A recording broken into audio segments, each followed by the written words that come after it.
We're going to go on to the men's? Yes, let's go. Men's results. Ipswich humped Maroochydore 90-64. Zarin Ferretti 20 points. Gian Constello 14 for Maroochydore. Ipswich controlled that from the tip-off. Pretty much had it like you would expect. Maroochydore 2 wins. Ipswich 9, 90-64. Ipswich are the best team in the South, no doubt. You have to agree with that. Plus their record, and plus that they've pretty much beat everyone in the South. The only losses they've had is versus northern teams. Yep, that one Townsville at home, which is kind of that might be the one that stings it for them at the end. Might be. I don't know if they can string. I still don't see them hosting, but they could if some weird things happen and they win out. They can't lose another one if they have any chance of hosting. Then that would open it up for a horrible team like Toowoomba or Gold Coast with a horrible record to get in the finals. Same thing as last year. I don't think it'll happen, but it may. Southwest hosted Cairns. Cairns have been on a roll now that they've got their team back, and it was always going to be tough for the Pirates. The Pirates went down swinging though, 78-85 to Cairns. Cairns picking up, I think that's about 7 wins in a row. That might have been their 6th win in a row. It was a good close game. Tees and Lippman 21 each, and James Comino had 17 for Cairns. Cairns are playing well now. You've got to give credit to Cairns. Like, they are the deepest team in the competition. Like, they've got a lot of experienced guys, a lot of guys who've played together, a lot of NBL guys. They've got even Dusty Reichardt, who's a restricted player, barely played any minutes in that game. And imagine if he gets fit and ready for the playoffs. It's something that you wouldn't want to be. I think Mackay or Rocky's going to have to host them in the first round of the playoffs, more than likely one of them. And I wouldn't want to be in that one because Cairns can beat anyone, as they proved by beating Rocky earlier in the season. So they're tough. Toowoomba hosted Rollers, and I remember the last time they played the Gold Coast, Toowoomba upset them, I believe. Come back in the second half and ran over the top of them. This time Gold Coast turned it around 87-77. They had to. If they didn't, they're done for the season. They picked up the victory. Legan had 31. Jackson Parr. Gold Coast 23 points and 12 rebounds. He's a late addition, isn't he? Yes, he is. I think he's played college basketball in America. Yeah, he must be back. They've got a cast of thousands. They picked up the big fella from TSS who played for Northside County. Jaden Tom. So they've picked a few players up. They must have a squad of 20. Yeah. But they got back on the winning track and they needed to, and that was up there. And it's always a tough one to win up in there when you're freezing and your hands are icicling up. Then we go to Gladstone, traveling on the road to Townsville Heat. Heat grabbed the lead early and never looked back. Won 89-77. That was in Townsville. Cedar had 18 for Townsville. Silverman had 23. I think that was in Gladstone. I meant Gladstone is what I meant to say. It's in Gladstone. I remember Ilva Baldwin had 30 and 12 or 15 or something in Townsville when they beat Townsville up there. But the Heat turned the tables on this time, 89-77. Gladstone, can beat them on the road and can't win at home. The sad part with Townsville Heat, they'll finish with a way above 500 record and they still won't make the playoffs. That's what they voted for. That's what they get. So good teams have to miss out. Moving on to the Vince Hickey Basketball Stadium. I think they call it the NAB. So at Vince Hickey. Capitals hosting Bundaberg, a huge game in the pool of ease for that last playoff spot. And Bundy won the game 83-60.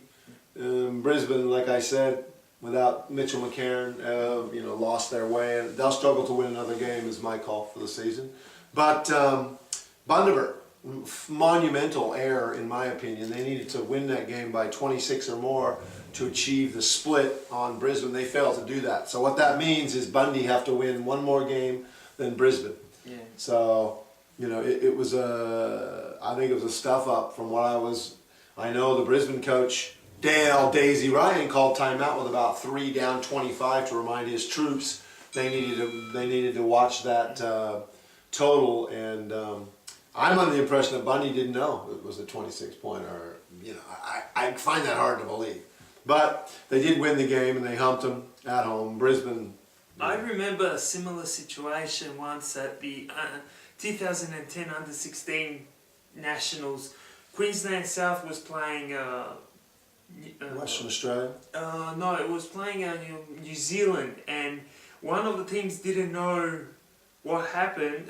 Like they shot a half-court shot. They were supposed to make 2 points. That 2-pointer, they threw the ball and ended up playing for 8th spot, and Queensland played for like the medals. Yeah, well, that's the way it is. It's just that one little thing. Could be a monumental error by Bundy, but then again, who knows if Bundy, win more games than Brisbane, which is a distinct possibility because I know in the run home they've got all their home games. But they did win, and Ryman 15 for the Caps, and the main man for Bundaberg, Will Shackelford, 26 and 23. Man amongst boys, basically. Yeah. So let's go to Rockhampton, where Rockhampton hosted the Townsville Heat. Close 15 minutes. Rocky ran out right at the end of the first half and held on that lead. They won the game 97-80. Brad Williamson went nuts, 6 of 12 from three-point line, 28 points. Blanchfield, 22 for Townsville. That pretty much ended any hope Townsville had a sneak in that last playoff spot, I think. So.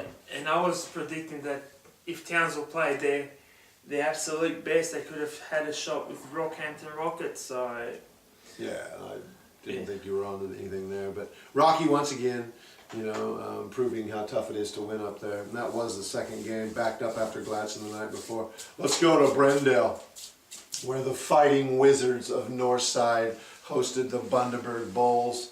And Bundy on a high after humping the uncashed up Capitals team the night before, playing the cashed up Wiz. And the final score was 79 to the Wiz, just getting over Bundy 73. Roderick Stewart had his best game of the season, 31. He's getting into shape, and I understand the guy could always play. So, 31 points. I heard he had a decent game. Carter, 23, led the Wizards. I believe Bubbles is playing. Is he still injured? Yes. He was injured, and now they've got to start playing him in order to qualify for the playoffs. And I think he had some games where he had like 20 points, so he's getting there.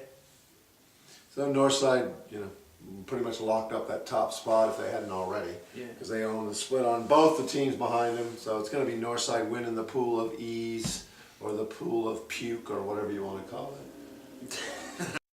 No, not puke. That's not the pool of ease. Weak as piss, ease, whatever. That pool stinks this year. Then we had Gold Coast seeing what they could do against the Marlins the next day, and as it turns out, not much. Marlins 89, defeated the Rollers on their home court 63. Rollers were up early and then just got overtaken. They went in the last quarter up 17, just increased their lead. Aaron Grabeau, the evergreen, 18 points for the Marlins. Jackson Parr, 14 points for the Rollers. Gold Coast is missing both McGregor and Alcoin, so it's pretty rough. Where are they? I think McGregor's injured. That would hurt. Yeah. That's been I know what that's like. A season that promised much and hasn't delivered much for the Rollers. Well, that's the recap, mate.